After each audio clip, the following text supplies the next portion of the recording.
Hello class 12th, welcome to our new explainer. मैं हूं आपका फिजिक्स दोस्त और आज हम क्लास 12th फिजिक्स का एक बहुत ही इंटरेस्टिंग और foundational chapter moving charges and magnetism को बिल्कुल जीरो से हीरो लेवल तक समझेंगे। दोस्तों, ये चैप्टर आपके बोर्ड्स, नीट और जेई तीनों के लिए एब्सोल्युटली क्रूशल है, तो पूरा ध्यान यहाँ रखिएगा। तो चलिए शुरू करते हैं एक सिंपल से सवाल से। आप सबने कभी ना कभी सोचा तो होगा कि जब हम एक करंट कैरिंग वायर के पास एक कंपास ले जाते हैं तो आखिर उसकी नीडल डिफ्लेक्ट क्यों हो जाती है। उस तार में, उस वायर में ऐसा क्या है जो एक मैग्नेट को हिला सकता है। इसी क्यों का जवाब इस पूरे चैप्टर की फाउंडेशन है। 1820 से पहले तक साइंस में इलेक्ट्रिसिटी और मैग्नेटिज्म को दो बिल्कुल अलग अलग सेपरेट फोर्सेस माना जाता था। फिर 1820 में हैंस क्रिश्चियन ओरस्टेड एक लेक्चर के दौरान गलती से एक एक्सीडेंट से ये डिस्कवर करते हैं कि जैसे ही वायर से करंट पास होता है, पास रखी कंपास नीडल हिलने लगती है। What a discovery! ये एक रेवोल्यूशनरी मोमेंट था। इसने पहली बार प्रूव किया कि मूविंग चार्जेस ही अपने आसपास एक मैग्नेटिक फील्ड बनाते। तो चलिए एक नजर डालते हैं आज के रोड मैप पर। हम शुरू करेंगे सबसे फंडामेंटल चीज द लॉरेंज फोर्स से, फिर पार्टिकल मोशन को समझेंगे। उसके बाद हम मैग्नेटिक फील्ड कैलकुलेट करने के लिए बायो-सवर्ट और एम्पियर्स लॉ देखेंगे, इनको कंडक्टर्स पर अप्लाई करेंगे और आखिर में फोर्सेस, टॉर्क्स और कुछ प्रैक्टिकल डिवाइसेस को कवर करेंगे। So let's begin.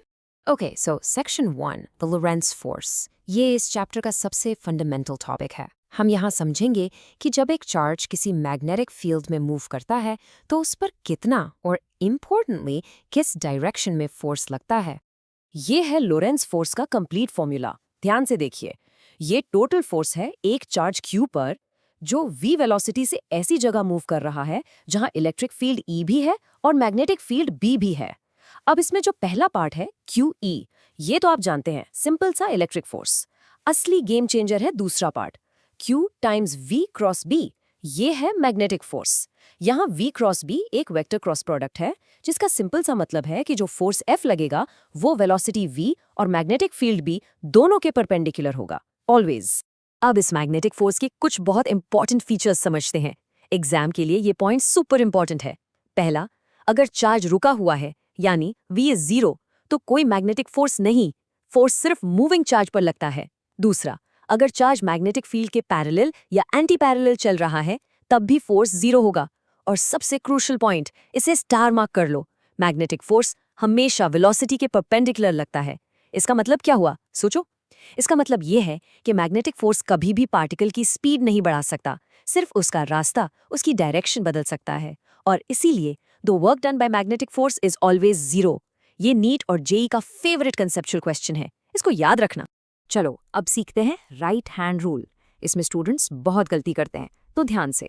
फोर्स की डायरेक्शन निकालने के लिए अपने राइट हैंड को यूज करो। स्टेप 1, अपनी सारी फिंगर्स को वेलोसिटी यानी V की डायरेक्शन में पॉइंट करो। स्टेप 2, अब अपनी फिंगर्स को मैग्नेटिक फील्ड B की तरफ घुमाओ यानी कर्ल करो। स्टेप 3, आपका अंगूठा, योर थंब, जिस डायरेक्शन में पॉइंट करेगा वही है फोर्स की डायरेक्शन। लेकिन ये पॉजिटिव चार्ज के लिए है और यही सबसे कॉमन मिस्टेक है। अगर चार्ज नेगेटिव है जैसे कि एक इलेक्ट्रॉन, तो फोर्स की डायरेक्शन थंब के ऑपोजिट होगी। प्लीज इसे भूलना मत। Section 2, particle motion. तो अब हमने फोर्स तो समझ लिया, चलो अब देखते हैं कि इस फोर्स की वजह से पार्टिकल का पाथ यानी उसकी ट्रैजेक्टरी आखिर कैसा होता है। यहाँ दो मेन केसेस बनते हैं और दोनों ही बहुत इंपॉर्टेंट है। केस 1, अगर पार्टिकल की वेलोसिटी मैग्नेटिक फील्ड के एग्जैक्टली परपेंडिकुलर एंटर करती है तो फोर्स हमेशा सेंटर की तरफ लगेगा और पार्टिकल एक परफेक्ट सर्कुलर पाथ में घूमने लगेगा। यहाँ मैग्नेटिक फोर्स ही जरूरी सेंट्रीपिटल फोर्स प्रोवाइड करता है। केस 2, अगर वेलोसिटी का कुछ कंपोनेंट फील्ड के पैरेलल भी हैं तो पार्टिकल आगे भी बढ़ेगा और घूमेगा भी। इससे जो पाथ बनता है उसे हम हेलिकल पाथ कहते हैं, बिल्कुल एक स्प्रिंग की तरह। चलो अब इस सर्कुलर पाथ का रेडियस निकालते हैं। ये डेरिवेशन सिंपल है पर बहुत इंपॉर्टेंट है। लॉजिक क्या है, सिंपल, मैग्नेटिक फोर्स ही तो सेंट्रीपिटल फोर्स दे रहा है, राइट? तो हम दोनों को इक्वेट कर सकते हैं। Magnetic force QVB equals centripetal force mv²/r। एक v से एक री कैंसिल हुआ और r के लिए रीअरेंज करने पर हमें फॉर्मूला मिलता है r इक्वल्स mv/qb। इसे याद कर लो, इस पर डायरेक्ट न्यूमेरिकल्स आते हैं। और हाँ, mv को हम मोमेंटम p भी लिख सकते हैं, तो r इज ऑल्सो p/qb। ये पॉइंट स्टार मार्क कर लीजिए बच्चों, नीट में बहुत बार पूछा गया है। जब हम पार्टिकल की एंगुलर फ्रीक्वेंसी निकालते हैं, जिसे साइक्लोट्रॉन फ्रीक्वेंसी भी कहते हैं, तो फॉर्मूला आता है ओमेगा इक्वल्स QB/m। अब इस फॉर्मूला को ध्यान से देखो। क्या इसमें कहीं पार्टिकल की वेलोसिटी v या उसकी एनर्जी है? नहीं। इसका मतलब है कि पार्टिकल चाहे धीरे घूमे या तेज, उसका एक चक्कर पूरा करने का टाइम हमेशा सेम रहेगा। This is a very powerful concept and the basis of the cyclotron. Section 3, calculating the B field. Okay, अभी तक हमने देखा कि बी फील्ड में चार्ज का क्या होता है। अब हम चैप्टर के सेकेंड हाफ में हैं कि ये बी फील्ड बनता कैसे है। इसे कैलकुलेट करने के लिए हमारे पास दो पावरफुल लॉज हैं, बायो-सैवर्ट्स लॉ एंड एम्पियर्स लॉ। पहला लॉ है बायो-सैवर्ट लॉ। इसे आप मैग्नेटिज्म का कूलम्स लॉ समझ सकते हैं। ये लॉ पूरी वायर की वजह से नहीं, बल्कि वायर के एक छोटे से करंट एलिमेंट IDL की वजह से मैग्नेटिक फील्ड बताता है। फॉर्मूला है dB equals mu naught by 4π times IDL cross R divided by R cubed. यहाँ फिर से क्रॉस प्रोडक्ट है जो बताता है कि डायरेक्शन एंगल पर डिपेंड करेगी। दूसरा लॉ है एम्पियर्स सर्किटल लॉ। ये मैग्नेटिज्म का गॉसेस लॉ है, एक पावरफुल शॉर्टकट।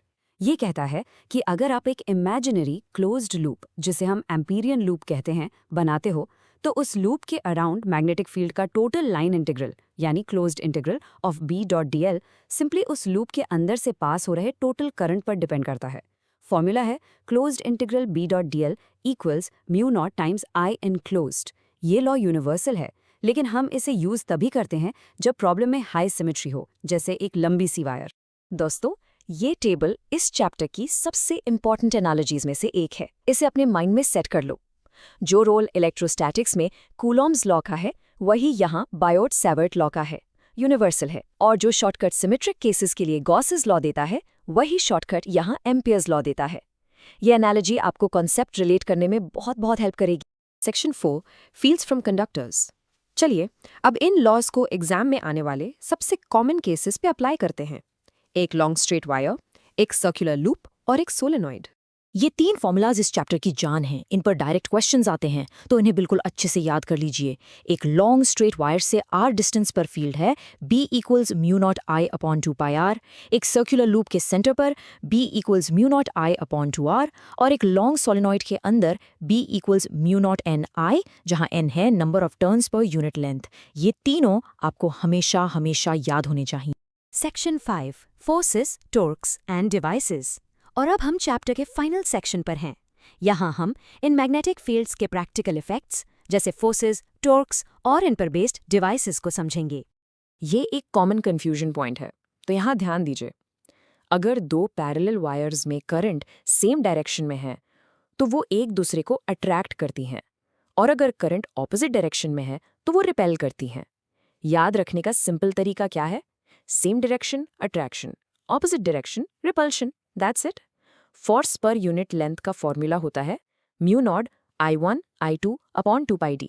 और एक इंटरेस्टिंग फैक्ट, क्या आपको पता है कि करंट की SI यूनिट एम्पेयर की ऑफिशियल डेफिनेशन भी इसी फोर्स से आती है? यस, डेफिनेशन कहती है कि 1 एम्पेयर वो करंट है जो दो पैरेलल वायर्स जो 1 मीटर अपार्ट रखी हैं के बीच एग्जैक्टली 2 × 10⁻⁻7 न्यूटन पर मीटर का फोर्स पैदा करे। कोल राइट। अब आते हैं मूविंग कॉइल गैल्वानोमीटर पर। ये एक सेंसिटिव डिवाइस है जो छोटा सा करंट डिटेक्ट करता है। इसका प्रिंसिपल सिंपल है। जैसे ही हम एक करंट कैरिंग कॉइल को मैग्नेटिक फील्ड में रखते हैं, उस पर एक टॉर्क लगता है। फॉर्मूला है टॉ इक्वल्स NIA/B। ये टॉर्क कॉइल को घुमाता है और एक स्प्रिंग उसे वापस लाने की कोशिश करती है। जहां दोनों टॉर्क्स बैलेंस होते हैं, वहां नीडल रुक जाती है। So simple, deflection is proportional to current. दोस्तों, ये कन्वर्जन बोर्ड्स और कंपैरेटिव एग्जाम्स दोनों के लिए सुपर इंपॉर्टेंट है। इससे क्वेश्चन आना ऑलमोस्ट पक्का है, सो लिसन केयरफुली। गैल्वानोमीटर को एमीटर बनाने के लिए हम उसके पैरेलल में एक बहुत छोटा सा रेजिस्टेंस लगाते हैं, जिसे शंट कहते हैं। और गैल्वानोमीटर को वोल्टमीटर बनाने के लिए हम उसके सीरीज में एक बहुत बड़ा सा रेजिस्टेंस लगा देते हैं। इसको बिल्कुल अच्छे से याद कर लेना।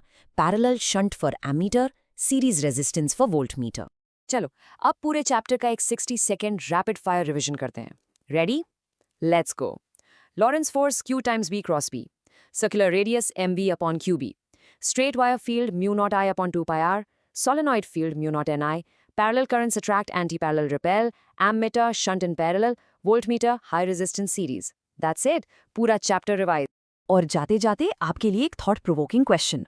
हमने पढ़ा कि मैग्नेटिक फोर्स कोई वर्क नहीं करता, तो फिर एक बड़ी सी मैग्नेटिक क्रेन पूरी कार को कैसे उठा लेती है? इसके बारे में सोचना। इसका आंसर आपके कंसेप्ट्स को और भी क्लियर करेगा। याद रखिए बच्चों, फिजिक्स फॉर्मूला से नहीं कंसेप्ट से बनती है, इसलिए कंसेप्ट्स को फील करो। Keep practising and stay curious. आप सब अपने एग्जाम्स में बहुत अच्छा करने वाले हो। All the very best. If you found this explainer helpful, then do like, share and subscribe.